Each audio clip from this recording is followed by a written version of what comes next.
live from Los Angeles. This is SportsCenter. I'm Maya Moore, and we're thrilled to have you with us for an action-packed edition of the show. Alongside Stephen Nelson, I'm Stan Barrett, and we have a loaded lineup ahead. We'll be joined by future Hall of Famer Maya Moore, who will share her thoughts on the evolution of women's basketball and its rising stars. We'll also dive into the latest developments from the NFL as free agency looms just days away, setting the stage for potential franchise-altering moves. And of course, Perkins will be here to break down everything we witnessed on an electrifying Thursday night in the NBA, including a game that is sure to be on his mind, the Lakers and Knicks showdown right here in Los Angeles. Two teams from opposite coasts, but side by side in the standings, clashed in a battle that delivered drama until the final buzzer. The Lakers, riding a 7-game win streak, found themselves in unfamiliar territory early, trailing by as many as 13 points in the first half. As they entered the fourth quarter, they faced an 84-76 deficit, a moment of reckoning for a team that had been dominant in recent outings. What followed was a testament to resilience. With the game knotted at 99 heading into overtime, every possession became magnified. Free throws became crucial, and the Lakers capitalized. In a pivotal moment, Jalen Brunson, who had been nothing short of sensational, was forced to leave the court, limping towards a locker room after an awkward landing on his right ankle. On the other side, Karl-Anthony Towns expressed frustration, knowing his team let a golden opportunity slip away. Despite the struggles throughout the game, the Lakers showcased the collective grit that has defined their recent surge. Post-game, the sentiment in the locker room was clear. They didn't play their best basketball, particularly in the first 3 quarters. Yet, it was their commitment to defense that kept them alive, holding their opponents to just 15 points in the fourth quarter. Even when their outside shooting faltered, particularly from beyond the arc, they leaned on their defensive principles, and eventually, the shots started falling.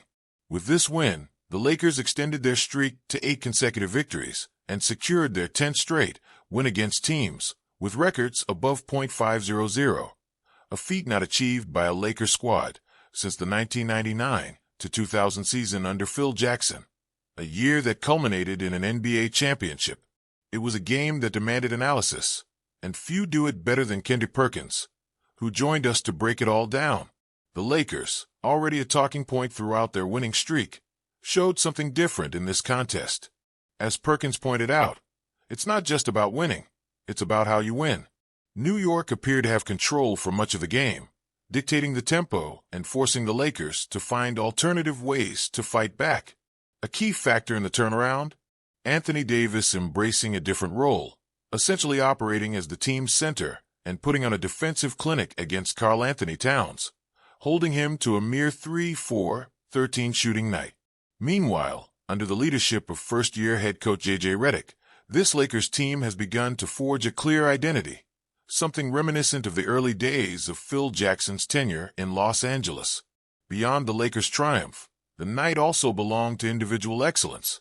Luka Doncic etched his name in the franchise's record books, becoming the first Laker since Kobe Bryant in 2013 to register back-to-back games with at least 30 points and 12 assists. Yet, even with all the star power on the floor, one could argue the best player in the game was Jalen Brunson. The Knicks guard erupted for 39 points, including the first 8 points in overtime, before his unfortunate injury cast a shadow over New York's road trip.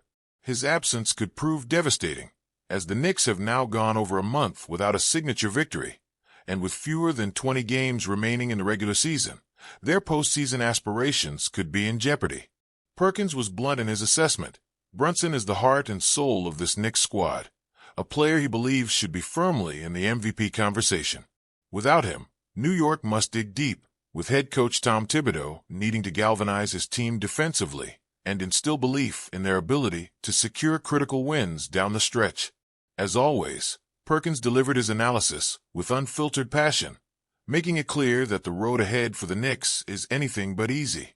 Whether they can rise to the occasion remains to be seen, but one thing is certain: the NBA landscape continues to evolve, and every game, every injury, and every clutch performance carries weight as the playoff picture takes shape. This is SportsCenter, and the storylines never stop.